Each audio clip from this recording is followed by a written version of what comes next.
Baltimoras katehisms, 14. stunda par gandarīšanas sakramentu.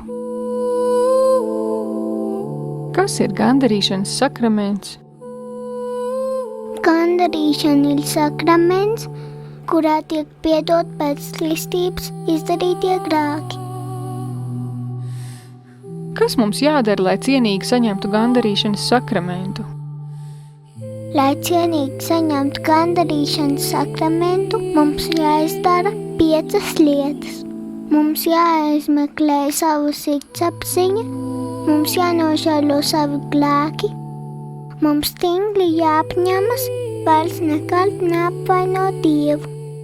Mums jāizsūta savi grēki priesterim, mums jāpieņem gandarījums, ko priesteris mums uzliek. Kas ir sirdsapziņas izmeklēšana?